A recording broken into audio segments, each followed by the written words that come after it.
Assalamualaikum warahmatullahi wabarakatuh. Selamat pagi semuanya. Hari ini saya akan melanjutkan materi terakhir untuk mata kuliah manajemen energi, ya, manajemen energi mesin pertanian. Jadi itu berkenaan dengan subbab pembahasannya adalah industri minyak kelapa sawit, berkenaan dengan untuk biodiesel dan sebagainya. Jadi dan isu global apa yang sebenarnya terjadi di Indonesia, isu yang terkini. Oke, baik, kita coba ulas apa saja yang ada tadi. Oke, perlu diketahui CPU merupakan bahan baku utama biodiesel. Biodiesel merupakan energi alternatif yang ramah lingkungan. Selain itu, energinya dapat terus dikembangkan. Akhirnya termasuk energi terbarukan karena kelapa sawit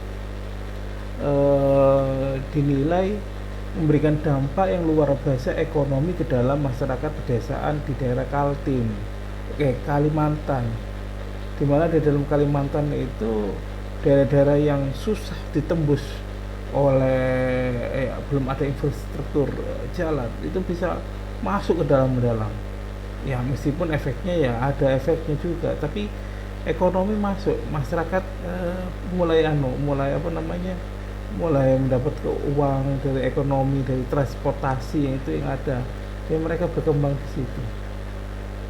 Setelah itu luar biasa dampaknya, dan peningkatan peningkatan pendapatan masyarakat luar biasa, semakin meningkat. Oke, terus yang kedua, konsumsi CPU dari tahun ke tahun terus menunjukkan tren meningkat. Indonesia merupakan negara yang paling banyak menyerap CPU dunia. Uni Eropa termasuk konsumen besar pengkonsumsi CPU dunia, luar biasa.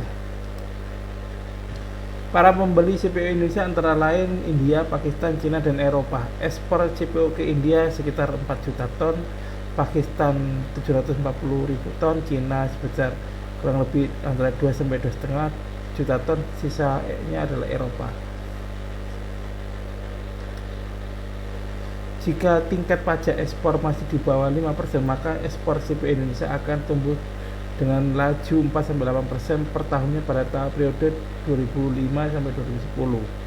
Saat ini Indonesia dan Malaysia merupakan produsen utama CPU dunia dengan menguasai lebih dari 80% pangsa pasar. Negara-negara produsen lainnya seperti Nigeria, Kolombia, Thailand, Papua Nugini, dan bahkan Pantai Gading boleh dibilang adalah menjadi pelengkap. Jadi produsen terbesar sampai sekarang adalah Indonesia. Isu global, nah ini dia isu terkini, panas ini lagi apa, rame-ramenya ini yang terjadi, yaitu kelapa sawit melawan Uni Eropa, terutama kelapa sawit Indonesia.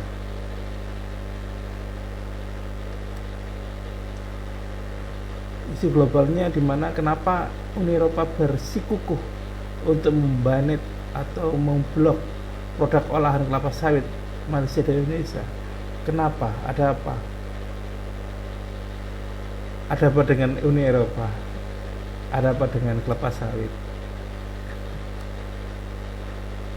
Isu global, ternyata Uni Eropa punya produk tersendiri berkenaan minyak nabati, yaitu rapiset dan bunga matahari. Ini dia yang terjadi, di mana rapiset dan bunga matahari ini merupakan sebuah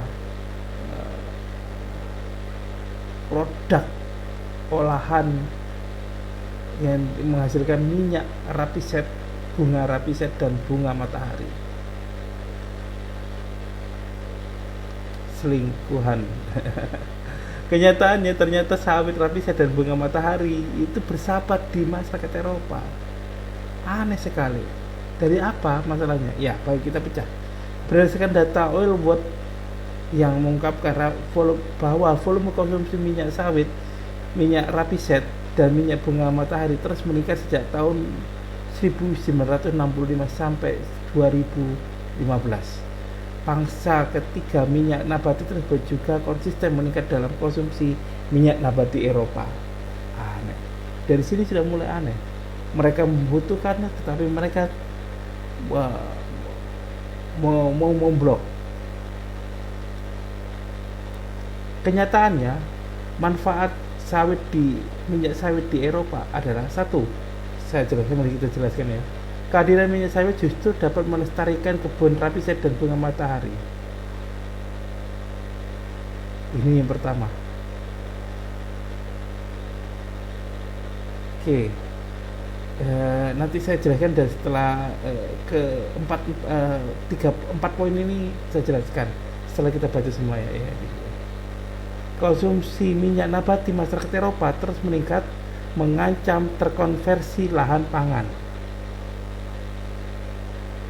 Harga minyak rapiset dan bunga matahari yang terlalu mahal dibanding minyak sawit.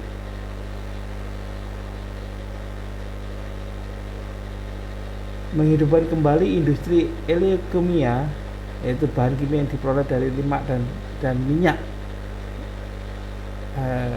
Industri eleokimia ke Eropa. Jadi eleokimia itu merupakan bahan kimia yang diperoleh dari lemak dan minyak untuk pemanfaatan kayak karet buat minyak kimia, karet buatan dan beberapa tertentu seperti itu. Dan saya jelaskan dari awal ya, kenapa seperti itu?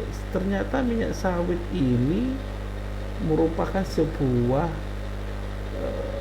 solusi untuk masyarakat Eropa. Kenapa? Mereka ingin konsumsi minyak yang alami dan tidak mengganggu, dibanding untuk memilih bahan dari minyak bumi, karena minyak bumi kalau dipakai terus akan mengganggu efek rumah kaca yang udara yang bisa berkotor. Tapi kalau ini lebih ramah lingkungan. Nah itu dia. Jadi konsumsi minyak nabati, minyak rapiset dengan minyak bunga matahari itu sama tinggi dan harganya mahal. Kenapa mahal? Ternyata minyak hasil dari olahan dari minyak rapiset itu tidak sebanyak dari minyak sawit, dan bunga matahari tidak sebanyak hasilnya. Dan kalau itu seandainya mereka tidak menggunakan minyak sawit, seandainya minyak sawit tidak dilarang oleh masyarakat Eropa, di Eropa adalah, maka apa yang terjadi adalah lahan-lahan yang sebelumnya untuk gandum itu atau kedelai itu menjadi lahan rapiset. Kenapa? Karena kebutuhannya semakin langka. Rapiset kalau dia makan otomatis mereka akan berbondong-bondong untuk menanam rapiset atau bunga rapiset atau bunga matahari. Kalau itu semakin baik, maka apa? Eropa akan kekurangan pangan.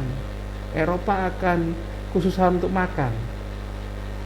Mereka akan beli dari luar, karena itu menjadi sangat penting sekali. Sehingga apa?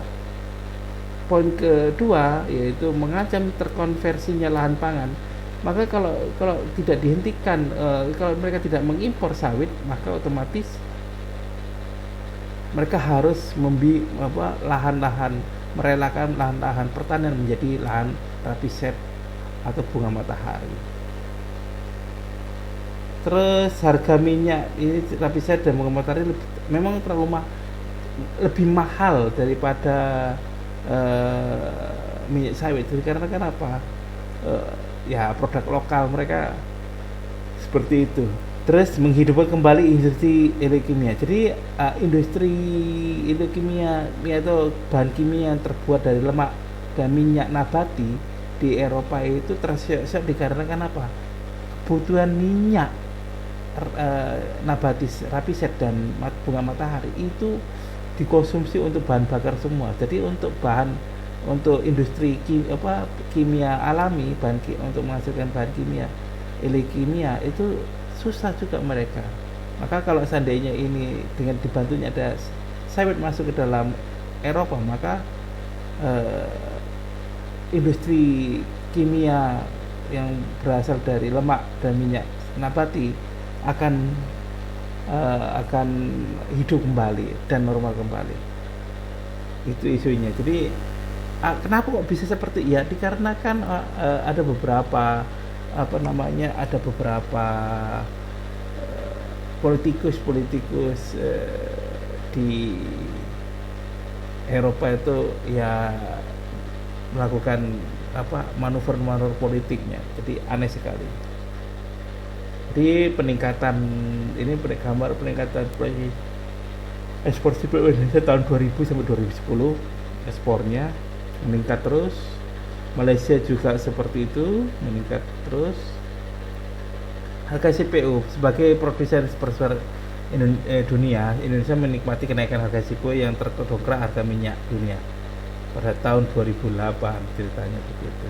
Dari puncak harga CPO terguncang naik turun di level 3.300 ringgit Malaysia, 3.900 ringgit Malaysia per ton sepanjang Mei Juli 2008 hingga awal bencana ketika harga minyak dunia jatuh di kisaran 60 US dollar per barel dan menghempaskan harga CPO di titik terendahnya tahun 1000 yaitu 1.300 ringgit Malaysia per ton pada Oktober 2008. Jadi kan sempat hancur itu karena minyak, ada perang di Timur Tengah sehingga di situ negara ISIS yang menguasai daerah bekas Irak itu kemarin itu ya, pemerintahan Irak, sehingga yang dulu punyanya negara Irak, pemerintahan Irak, minyak dikuasai teroris sehingga minyak dijual ya Eropa. Harga minyak ke Eropa itu luar biasa, ke Amerika dan Eropa, sehingga minyak dunia itu jatuh, sehingga ketika jatuh maka minyak sawit CPO akan jatuh juga. Turunnya harga CPO diharapkan bisa dimanfaatkan oleh industri turunan hilir. Hilir itu sawitnya itu hulu, hilirnya adalah produk-produk selain minyak, biodiesel, berbagai macam minyak goreng dan selainnya. Posisi paling prospektif untuk pengembangan di saat harga CPO turun adalah bahan bakar nabati BBN atau biofuel, biodiesel. Biodiesel merupakan modifikasi dari minyak goreng. Biodiesel biasanya dibuat pada ester asam lemak dari minyak goreng cair yang bersifat lebih encer, tidak mudah membeku, terutama jika dibutuhkan ketika dingin.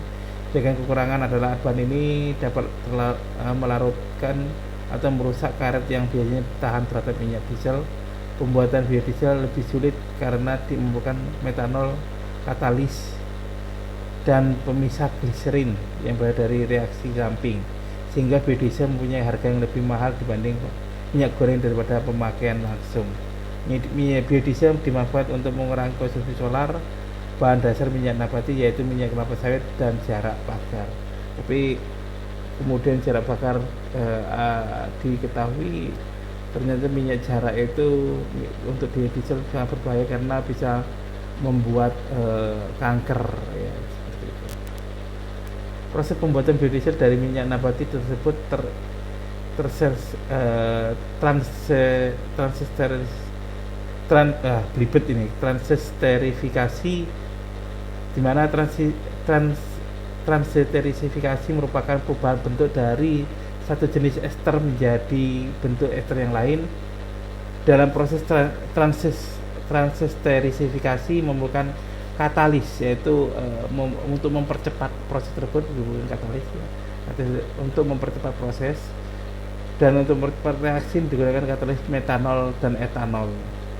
Biji kelapa sawit diperas dan disaring dari CPO. Di proses berikutnya bisa digunakan untuk minyak goreng, yaitu melalui pemurnian terlebih dahulu karena warna asli CPO itu gelap sekali atau hitam pekat.